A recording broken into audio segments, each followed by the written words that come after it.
At its peak, Rome didn't just conquer the world with legions, it spent most of its entire budget just to keep those soldiers paid, fed, and loyal. The Roman army was the engine of empire, the machine that turned conquered provinces into tax revenue and subjugated peoples into subjects. But that engine required constant fuel, and the cost of that fuel eventually became the empire's greatest vulnerability. How did the very army that built the Roman Empire become the financial burden that slowly pushed it toward crisis? The answer lies in a fundamental transformation that began under the first emperor Augustus and never stopped. Before Augustus, Rome's army was not a permanent institution, but a temporary force raised for specific campaigns. Citizen farmers left their fields, fought for a season or a campaign, and returned home when the fighting ended. This system worked for a republic that expanded gradually and fought wars close to home. But as Rome's conquests stretched across the Mediterranean, the old model broke down. Soldiers could no longer farm and fight simultaneously when campaigns lasted years and took place thousands of miles from Italy. Augustus recognized that empire required a permanent military presence. Legions stationed continuously on distant frontiers. He transformed the Roman army from a citizen militia into a professional force of full-time soldiers serving long terms. Instead of farmers fighting seasonally, Rome now maintained tens of thousands of professional soldiers across the empire. This shift created a powerful but expensive system with costs that compounded over time. Soldiers now served terms of 20 years or more and required regular salaries paid in cash. The state had to provide not just pay, but equipment, food, clothing, and shelter for every legionary. And at the end of their service, soldiers expected a retirement bonus, a lump sum of land or money to reward decades of loyalty. To fund this immense obligation, Augustus established the aeraria militare, a special military treasury funded by new taxes. He introduced a 5% inheritance tax and a 1% sales tax, revenues dedicated solely to paying veterans. The message was clear. The army was now a permanent charge on the imperial budget, not a temporary expense. As the empire expanded, the logic of defense demanded more troops to guard longer borders. Conquest required occupation, victory demanded garrisons. Each new province added territory that needed protection. The legions that conquered Gaul had to remain in Gaul to keep it pacified. The forces that subdued Germany had to patrol the Rhine to prevent rebellion. The army that defeated Dacia had to garrison the Carpathians against barbarian raids. Expansion created its own demand for more soldiers, and more soldiers created more cost. By the 2nd century, the empire maintained around 30 legions, plus auxiliary units, totaling perhaps 300,000 men. Each required pay, food, equipment, and eventual retirement. Each represented a permanent claim on imperial revenue. The army didn't just defend the empire, it became the empire's largest expense and its most powerful political force. Emperors who failed to pay or reward their soldiers risked immediate consequences. Soldiers who felt underpaid or neglected could mutiny, assassinate, or proclaim a rival emperor. The Praetorian Guard, stationed in Rome itself, became notorious for auctioning the throne to the highest bidder. In 193 AD, after assassinating Pertinax, the Guard actually sold the empire to Didius Julianus in a public auction. This was the logical endpoint of a system where military loyalty had a price, and that price had to be met every day. Over time, military spending consumed a massive share of state revenue, estimated by some historians at 50 to 70% of the imperial budget. During crises, when tax revenue fell short, emperors faced impossible choices. They could raise taxes, risking rebellion among civilians already burdened by imperial demands. They could cut spending elsewhere, weakening the bureaucracy, infrastructure, or grain dole that kept the capital stable. Or they could take the path of least resistance, debase the currency, reducing the silver content of coins.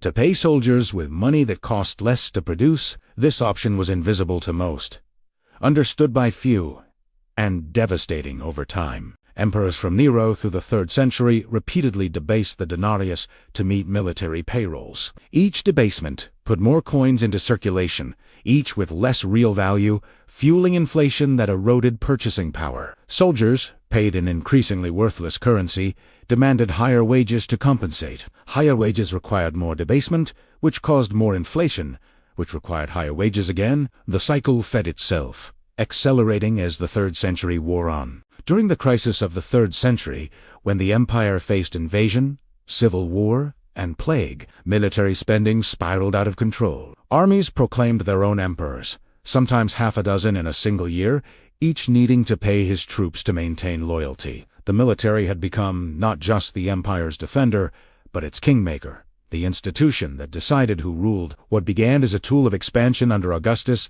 became a system that demanded constant funding and political concessions. Emperors who lost the support of their armies lost their lives. It was that simple. The legions that built Rome's power eventually became the institution that dictated its politics. This transformation is one of the great ironies of imperial history.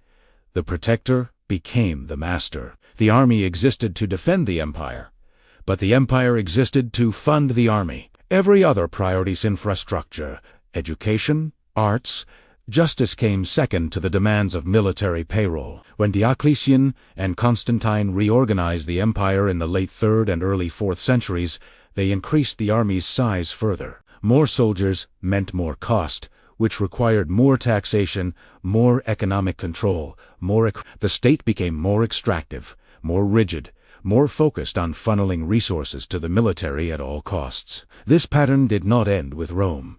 It repeats wherever large standing armies become permanent institutions. Today, many nations face similar pressures. Defense budgets that consume vast shares of public revenue. The United States spends more on its military than the next 10 nations combined, a permanent claim on national wealth. China is rapidly expanding its forces, building bases, modernizing equipment, creating its own version of the military-industrial complex. Russia, despite a far smaller economy, devotes enormous resources to its army and nuclear arsenal. Every nation that maintains a large standing army faces the same fundamental reality. Security has a price, and that price must be paid every year. Defense budgets shape taxation, debt, and political priorities in ways most citizens never fully see. When budgets tighten, defense is often protected while other programs are cut because the consequences of military discontent are too dangerous. Modern generals do not proclaim emperors, at least not in stable democracies, but military leaders wield enormous influence behind closed doors. Defense contractors lobby for more spending. Veterans groups demand benefits. Strategists warn of threats that require more capability. The logic that drove Roman military spending drives modern defense budgets. Once you create a permanent military establishment, its demands never stop. Every new threat justifies more spending. Every new technology requires replacement of old systems. Every retired soldier expects a pension. The system becomes self-perpetuating, self-justifying, and nearly impossible to reduce once established. Rome's emperors discovered that an army is easy to create, but nearly impossible to shrink. Soldiers who have spent their lives in service have no other skills, no other livelihoods, no other way to survive. They demand their pay, their bonuses, their recognition, and if the state cannot provide, they take what they need. The Roman army, designed to protect the empire from external enemies, eventually became the greatest internal threat to its stability. This is the paradox at the heart of permanent military power. The institution that guarantees security also creates dependency. The state depends on the army to survive, but the army depends on the state to be paid. When that balance shifts, when the army realizes it can extract more by threatening the state than by serving it, the relationship transforms. Rome reached that point in the 3rd century and never fully recovered. Every system of protection has a price. When security becomes permanent, so do its costs. And those who provide it gain influence over the system they defend, influence that grows with every passing year. The legions that conquered the world became the force that emperors had to appease, bribe, and fear. Rome didn't just pay for its army. The army eventually decided who ruled the empire that paid it. That is the hidden logic of military power, ancient and modern. The shield becomes the sword. The protector becomes the master. The cost becomes the priority. And the empire that forgets this truth discovers it only when it is too late to change. If you want to understand the forces that shape modern states, the budgets that determine priorities, the institutions that hold power behind thrones, Then hit subscribe, because the army is still the largest line item in every empire's budget, and that cost never goes away.